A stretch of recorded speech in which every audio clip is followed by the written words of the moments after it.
جن سے شیطان اور اس کے چیلے داخل ہوتے ہیں، اپنی سوچ اور خیالات کے وہ سبھی جھروکے بھی بند کر دو، جہاں سے تمہارے شوہر اور اس سے وابستہ محبتوں پر بے اعتباری کی دھوپ پڑتی ہے، اور پھر اپنی وفا شعاری سے محبت کو ایک ایک خیال اور جذبے پر تان دو۔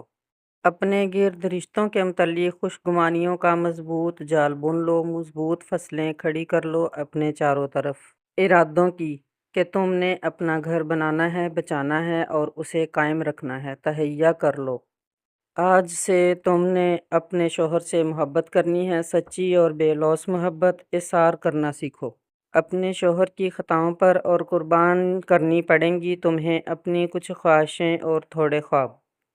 پھر جا کر تم بنا پاؤ گی ایک کامیاب اور مکمل گھر، تب جا کر تم بنو گی ایک کامیاب اور بہترین شریک حیات، اور تب تمہارے عمل سے بنا ہوا تمہارا یہ گھرانہ وہی تو زاد راہ ہوگا، وہ زاد راہ جس پر بیویوں کو چلانے کا عزم تم نے ابھی ابھی اس موذی کے سامنے کیا ہے۔ ہاں، یہ بے حد کٹن ہے، بے حد جاں گداز ہے اور صبر آزما، مگر ناممکن نہیں ہے۔ پورے چاند نے مسکرا کر میری طرف دیکھا اور ٹھنڈی نرم کرنوں نے میرے گال تھپ تھپائے۔ ٹھنڈی ہوا کا گداز سا ایک جھونکا میرے جسم کو یوں سہلا گیا کہ میں نے ہلکی پھلکی اور تازہ دم ہو کر ایک لمبی سانس کھینچ کر اپنے اندر اتاری۔ چنبیلی کی ڈھیر ساری خوشبو سے میرا اندر باہر معطر ہو گیا اور میرے لبوں سے بے اختیار نکلا، فَبِأَيِّ آلَاءِ رَبِّكُمَا تُكَذِّبَانِ، اور تم اپنے رب کی کن کن نعمتوں کو جھٹلاؤ گے۔ ابھی ایک ہی بجا ہے۔ میں نے سامنے لگے وال کلاک کی طرف بے چینی سے دیکھا۔ اف، لگتا ہے آج تو وقت گزر ہی نہیں رہا۔ میں نے اپنے دوپٹے کے پلو سے ہی چہرے پر آنے والے پسینے کو صاف کیا اور قریبی کرسی پر بیٹھ گئی۔ مجھے سخت کوفت اور الجھن ہو رہی تھی۔ یہ وقت بھی نہ کبھی تو پر لگا کر اڑ جاتا ہے، اور کبھی کبھی تو لگتا ہے چلتا چلتا تھک گیا ہے اور کہیں منہ دیکھ کر سو گیا ہے، جیسے آج۔ میں نے پھر وال کلاک کو دیکھا۔ 1:03 انتظار مجھے بے کل کیے دے رہا تھا، اور گھڑی کی سوئیاں تو گویا رینگ ہی رہی تھیں۔ پتہ نہیں 3:30 کب ہوں گے۔ میں عاجز آ گئی تو اٹھ کر پھر باورچی خانے میں آ گئی۔ بوا، آپ نے سلاد بنا لیا؟ میں نے ہانڈی کا ڈھکنا اٹھا کر احتیاط سے ڈوئی چلاتے ہوئے ان سے پوچھا۔ سعیدن بوا، جو کھیرے ہی کاٹ رہی تھیں، انہوں نے مسکراتی ہوئی نظروں سے میری طرف دیکھا۔ یہ ان کا خاموش سا جواب تھا کہ بیٹیا، سلاد ہی تو بنا رہی ہوں، اور کیا کر رہی ہوں؟ ٹھیک ہے، اسے بنا کر فریج میں رکھ دیجیے گا۔ میں نے اپنی کھسیاہٹ مٹائی۔ فرید الدین کی پسندیدہ توری کی بھجیا تیار تھی، جو وہ مٹی کی ہانڈی میں بنواتے تھے۔ فرید الدین کو پریشر کوکر کا پکا ہوا کھانا زیادہ پسند نہ تھا۔ وہ اپنی عادتوں میں خاصے دیسی تھے، خوش ہوتے تھے ہانڈی میں دھیمی آنچ پر پکا سالن کھا کر۔ فرید الدین کا خیال آتے ہی میرے لبوں پر دھیمی سی مسکراہٹ پھیل گئی۔ پھر میں نے دم پر رکھے قیمہ بھرے کریلوں کو بھی بڑی احتیاط سے پلٹا اور چولہے کی آنچ بند کر دی۔ قدم پھر باہر کی طرف لپکے اور نظریں دیوار پر۔ 1:15۔ بیٹا، اب باورچی خانے کا کام ختم ہو گیا ہے، اب آپ جا کر نماز پڑھ لیں اور آرام کر لیں۔ سعیدن بوا نے میری بے قراری کو بھانپ لیا تھا۔ یہ موا وقت تو اپنے ہی پاؤں سے چلے گا۔ اس کے پاؤں اور ہماری بٹیا کی نظریں، لگتا ہے آج دونوں تھک جائیں گے۔ انہوں نے مجھے چھیڑتے ہوئے کہا، آپ یہاں بیٹھیں، میں آپ کے لیے سکنجبین لاتی ہوں۔ اتنا کہہ کر وہ تیزی سے سکنجبین بنانے لگیں۔ میں نے بھی انہیں منع نہیں کیا، کیونکہ مجھے بھی اس کی ضرورت تھی۔ میں پھر کرسی پر بیٹھ گئی اور قریب میز پر رکھا آج کا اخبار اٹھا کر اس پر سرسری نظریں دوڑانے لگی۔ ویسی ہی خبریں تھیں جیسی ہر روز ہوتی تھیں۔ اداریہ پڑھا، وہ اچھا لگا۔ لو بیٹا، سعیدن بوا نے مجھے گلاس تھمایا۔ ٹھنڈی ٹھار کھٹی میٹھی سکنجبین پی کر ایسا لگا جیسے سکون اندر تک اتر گیا ہو۔ سعیدن بوا نے گلاس دوبارہ بھر دیا اور میں نے اسے بھی خالی کر دیا۔ جزاک اللہ بوا، یہ تو اس وقت بہت بڑی نعمت تھی۔ میں نے ان کا شکریہ ادا کیا۔ اچھا، اب میں نماز پڑھ لوں؟ میں نے اس بار گھڑی کی طرف نہیں دیکھا تھا۔ میں نے سوچ لیا تھا کہ اب بار بار اس کی طرف نہیں دیکھوں گی، یہ تو اترا اترا کر چلتی ہے۔ میں نے جان بوجھ کر اسے نظر انداز کیا، گویا وقت نہ ہوا۔ محبوب کا مزاج ہو گیا، آج ہم کھنچ رہے ہیں تو یہ اینٹھتا ہی جا رہا ہے۔ آج اہم جو ہو گیا، ستا لے ہمیں جتنا ستانا ہے، کل دیکھیں گے۔ میں نے اندازے بے نیازی سے گزرنا چاہا۔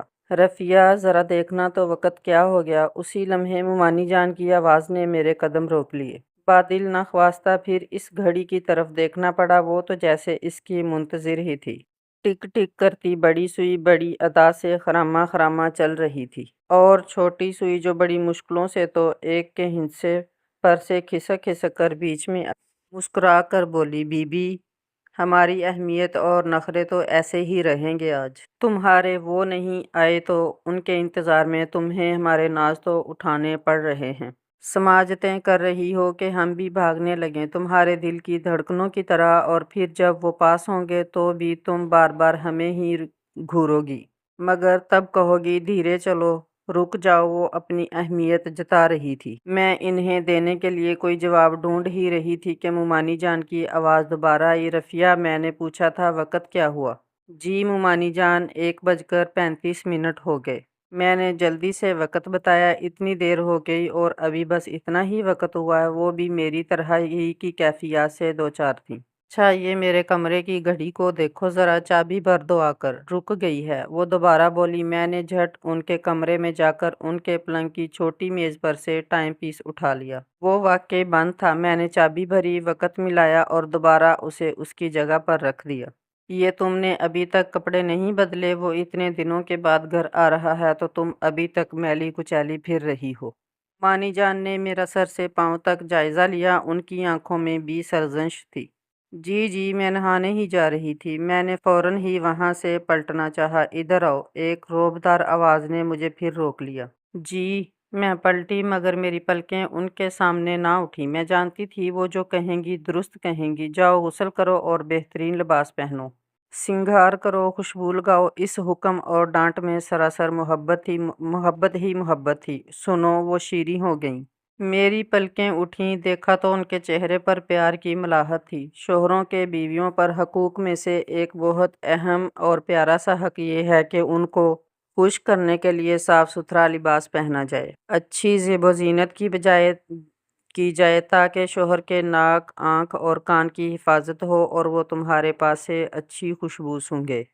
انہوں نے محبت سے مجھے سمجھایا۔ مجھے ان کی نظروں میں فرید الدین کی نظروں سی نرماہٹ اور ستائش محسوس ہوئی، اور میں جی بہتر کہہ کر وہاں سے جلد ہی اپنے کمرے میں آ گئی۔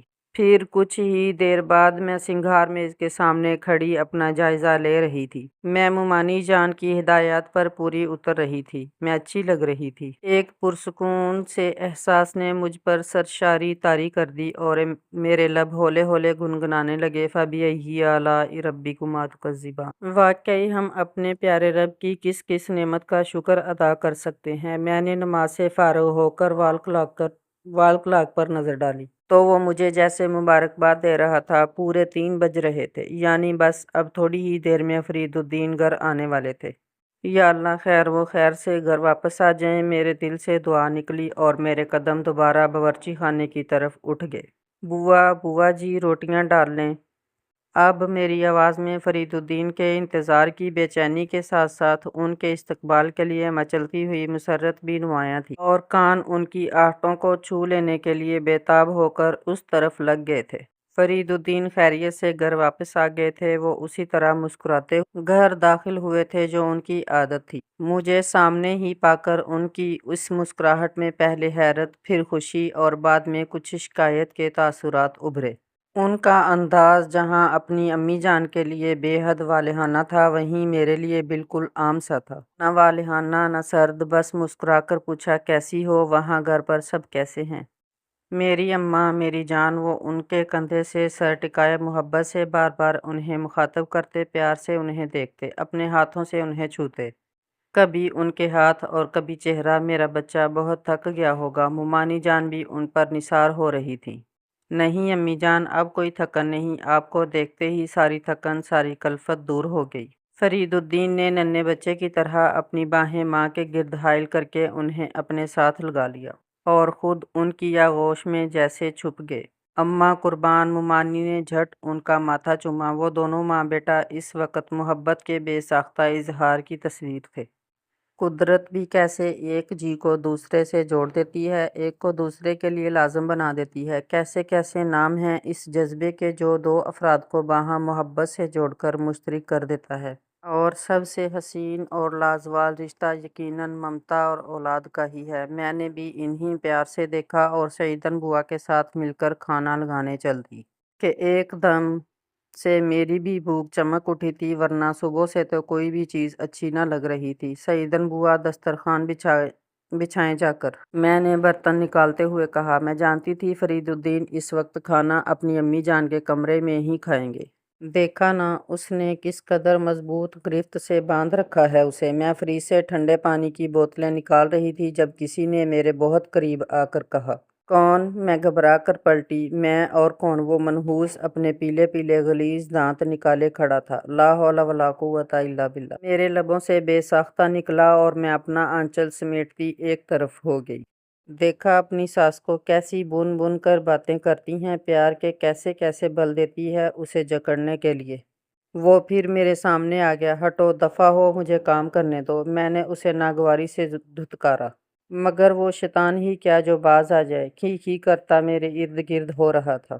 اور میں جانتی تھی کہ یہ آنکھ مچولی تو اب جاری رہے گی۔ اس نے تو مجھے ازل سے ہی چیلنج کیا ہوا تھا، مگر میں بھی حوا کی کمزور بیٹی نہ تھی کہ وہ مجھے بآسانی ورغلا لیتا۔ پاگل عورت، تو ساری زندگی ممانی کے چکر میں ہی خوش فہم رہے گی، اور وہ کبھی اسے تیرا دلدار نہ بننے دے گی۔ وہ اس کا بیٹا ہی رہے گا، تیرا شوہر کم ہی بنے گا۔ وہ موذی مجھے سمجھانے والے انداز میں کہہ رہا تھا، بالکل اسی طرح جیسے وہ ہر بہو کو اپنی ساس کے بارے میں سمجھاتا ہے اور ساس کو بہو کے بارے میں سمجھاتا ہوگا۔ یہ میرا معاملہ ہے، تجھے اس کی فکر کرنے کی ضرورت نہیں، جا جا تو یہاں سے، میں نے اسے ڈانٹا۔ اچھا ابھی دیکھ لینا، وہ اسے تیری طرف مائل ہونے ہی نہیں دے گی۔ تیرا یہ سارا ہار سنگھار دھرا کا دھرا نہ رہ گیا تو کہنا۔ اس نے بڑے وثوق سے شاید اس لیے کہہ دیا تھا کہ وہ اسے برے خیالات ممانی جان کے دل میں بھی ڈالے گا۔ وہ ایسے نہیں ہیں، میں نے اپنے شوہر پر بھرپور اعتماد سے جواب دیا، اور اگر وہ ایسا ہی ہوئے تو وہ میرے سامنے سوالیہ نشان بن کر کھڑا ہو گیا تو میں انہیں ویسا کر لوں گی جیسا میں چاہتی ہوں۔ میرا اعتماد ذرا بھی ڈگمگایا نہ تھا۔ او پاگل بے وقوف، جن عورتوں کے ایک ایک بیٹے ہوتے ہیں وہ تو کبھی بھی انہیں خود سے جدا نہیں کرتی، وہ تو انہیں اپنی گودوں سے ہی نہیں اتارتی۔ جیسے تیری ساس، وہ ذرا غصے میں آیا، تیرے جیسی بہویں تو شوہروں کی قربتیں پانے کو ترستی ہی رہتی ہیں۔ وہ میرے سامنے میرا راستہ روک کر کھڑا ہو گیا۔ تیرا بھی حق ہے اس پر، اسے اپنی طرف راغب کر، اسے اپنا بنا، اتنا اپنا بنا کہ وہ صرف تیرا ہو کر رہ جائے۔ اب وہ اپنی اصلیت سمیت میرے دل میں زہر بھر رہا تھا۔ میں نے کہا نا، تو دفع ہو یہاں سے۔ میں نے سورۃ الناس پڑھ کر ایک زور کی پھونک ماری اس پر۔ وہ جو ابھی آگ کے لال لال شعلوں کی طرح میرے ارد گرد لپک رہا تھا، دھواں بن کر لکیریں دینے لگا۔ اس کلام کے زور پر کب تک مجھ پر اکڑو گی؟ زندگی کی تلخیاں جب حلق سے اتریں گی تو زبان اس رس سے بھی ناآشنا ہو جائے گی۔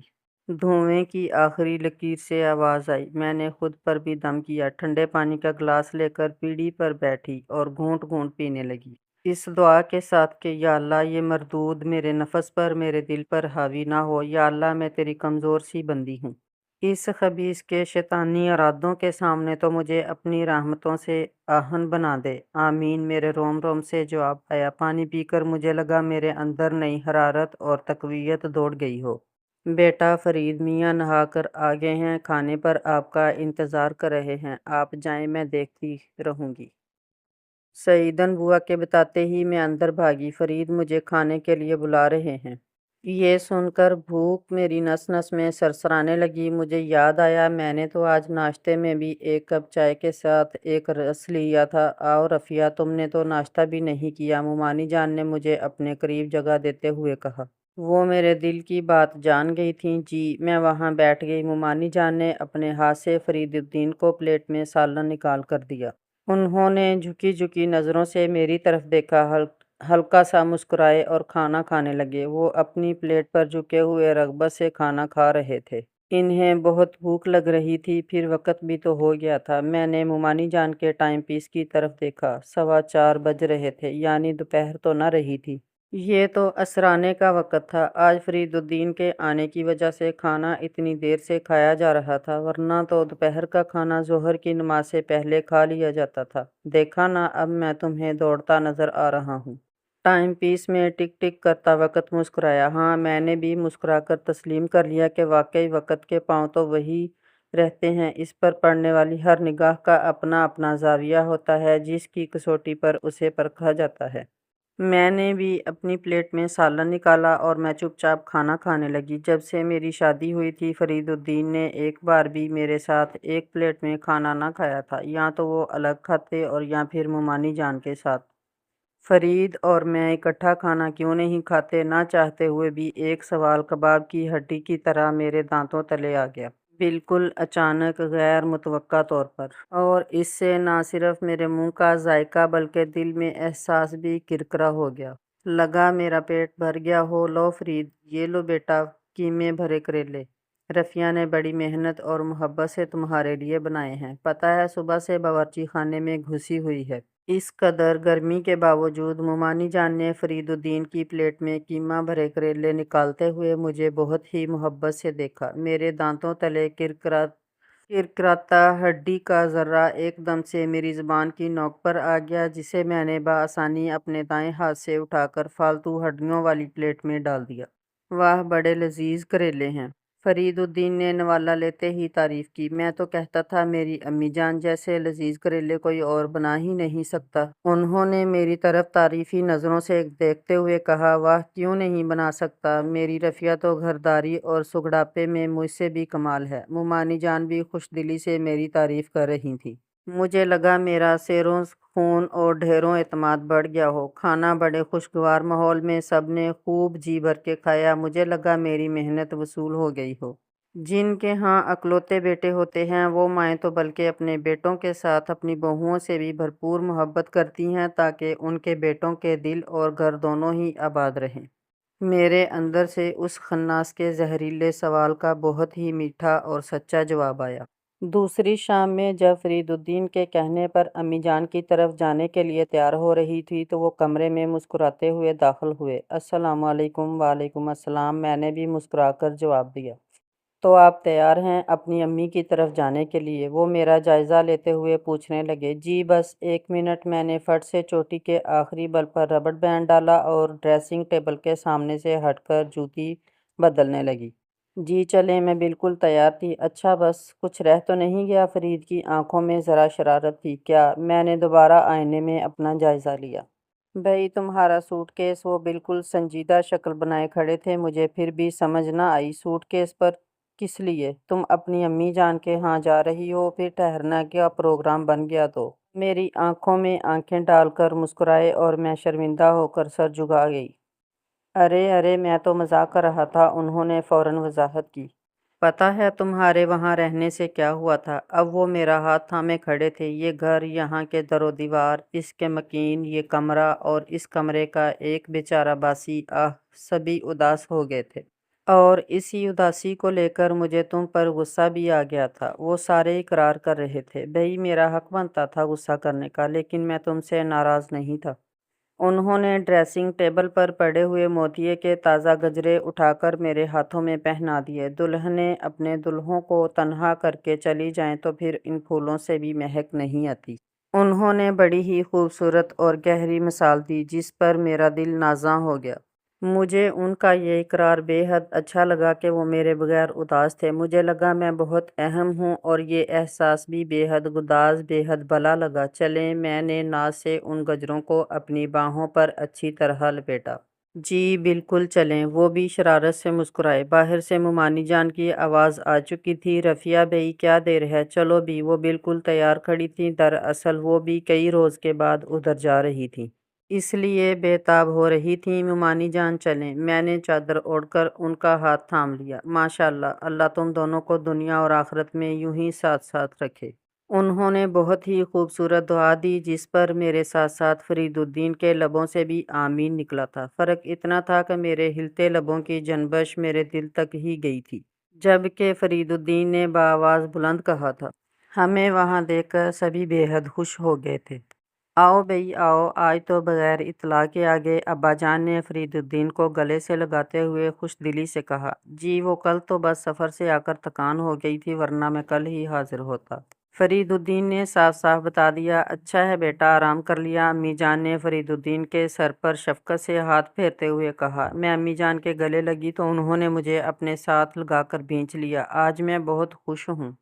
انہوں نے میرے کان میں سرگوشی کی، ایک گہرے اطمینان اور شادمانی کی لہر میرے پورے خون میں گردش کرگی۔ یہ سن کر میری ماں بھی مجھ سے خوش ہو گئی ہے۔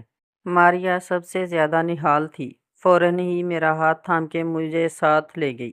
واہ، آج تو بڑی جچ رہی ہو، وہ میری تعریف کر رہی تھی۔ جھوٹ، میں نے ایسے ہی کہا۔ نہیں، بالکل سچ۔ آؤ دیکھو، اس نے مجھے آئینے کے سامنے کر دیا۔ دیکھو، محبت عورت کو کتنا روپ دیتی ہے۔ اس میں دن اور مہینے درکار نہیں ہوتے، یہ تو لمحوں کی جادوگری ہے۔ بس یقین آنا چاہیے کہ آپ کو کوئی چاہتا ہے۔ اچھا ادھر آئیے ذرا سامنے۔ میں نے اس کی گہری گہری باتیں سن کر اسے اپنے سامنے کر لیا، اور محبت بڑا سمجھدار اور دانا بھی بنا دیتی ہے۔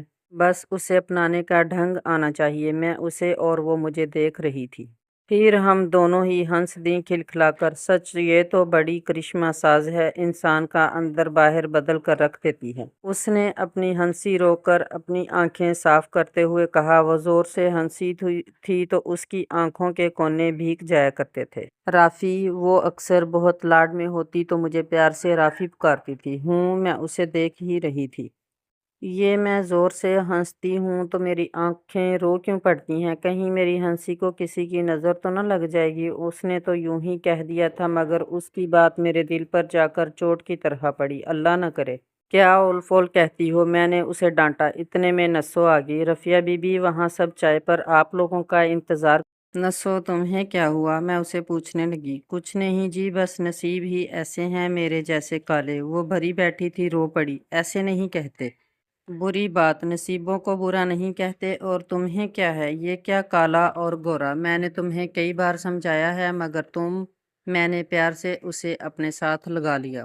اسے پھر بشیر نے مارا پیٹا اور گھر واپس بھیج دیا ہے، ماریا نے مجھے آہستگی سے بتایا۔ میرا دل اسے سن کر بے حد دکھی ہو گیا۔ کیسا بد نصیب آدمی ہے، اپنی اتنی اچھی بیوی پر ہاتھ اٹھاتا ہے۔ مجھے اس کے شوہر پر غصہ آ گیا، اور کم ظرف بھی۔ خود تو عورت کے حقوق پورے نہیں کرتا، اور اپنے لیے اسے بے زبان اور بے جان خیال کرنا کہ جس طرح چاہے ستائے۔ ماریا کو بھی اس پر بہت غصہ آیا۔ ابا جان نے اس سے بات نہیں کی۔ نسو چلی گئی تو ہم اس کے شوہر کے بارے میں باتیں کرنے لگی۔ کوئی ایک بار، کئی بار سمجھایا، مگر بے حد ڈھیٹ اور بے شرم ہے، ماریا نے بتایا۔ ہم نسو کی باتیں کرتے باہر چائے کے لیے آ گئیں۔ امی جان نے چائے پر خاصا اہتمام کر لیا تھا، اور اب وہ اصرار بھی کرتی جا رہی تھیں کہ رات کا کھانا کھا کر جائیں۔ سب خوش تھے، اور یہ خوشگوار ماحول مجھے بہت سکون دے رہا تھا۔ اچھا تو فرید میاں، اب کیا ارادے ہیں؟ ابا جان ان سے کچھ پوچھ رہے تھے۔ ابا جان، میں تو کہہ رہا ہوں فرید بھائی کو یہ چانس ہرگز بھی مس نہیں کرنا چاہیے۔ یوسف بھائی نے بھی باتوں میں حصہ لے لیا تھا۔ ہاں بھائی، ایسے مواقع روز روز نہیں ملتے، اور پھر مستقبل بنانے کا اتنا سنہری موقع پھر شاید ہاتھ نہ آئے۔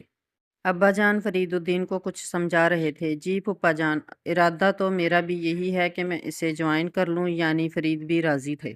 کب تک کا وقت ہے؟ کب انہیں مطلع کرنا ہے؟ یوسف بھائی خاصی ہی دلچسپی لے رہے تھے۔ اطلاع تو میں انہیں آج فون پر ہی کر دوں گا، البتہ مجھے جانے میں ہفتہ لگ جائے گا۔ وہ بتا رہے تھے۔ میں غور سے ان سب کی باتیں سن رہی تھی۔ تو گویا اب آپ سے ہفتے کے بعد ملاقات ہوا کرے گی؟ یوسف بھائی نے فرید الدین کے کندھے پر ہاتھ مارتے ہوئے کہا تو مجھے لگا ان کا وہ ہاتھ دھپ سے میرے دل پر لگا ہو۔ ہفتے کے بعد کیا مطلب؟ میں کچھ سمجھتے اور کچھ نہ سمجھتے ہوئے الجھ گئی۔ جی شروع میں تو 15 دن بھی ہو سکتے ہیں، البتہ اس کے بعد ویکنڈ پر گھر آیا کروں گا۔ فرید الدین کی وضاحت نے میرے بھی 14 طبق روشن کر دیے۔ مطلب فرید الدین نوکری کے سلسلے میں دوسرے شہر جا رہے تھے، اور مجھے خبر ہی نہ ہو سکی تھی۔ یہ کب ہوا؟ مجھے تو اس کا بھی علم نہ تھا۔ ابھی لمحہ بھر پہلے میرا ہنستا کھیلتا دل اداس ہو گیا۔ میں نے ایک شکایتی سی نظر ان پر ڈالی، جس کے جواب میں ان کی مسکراتی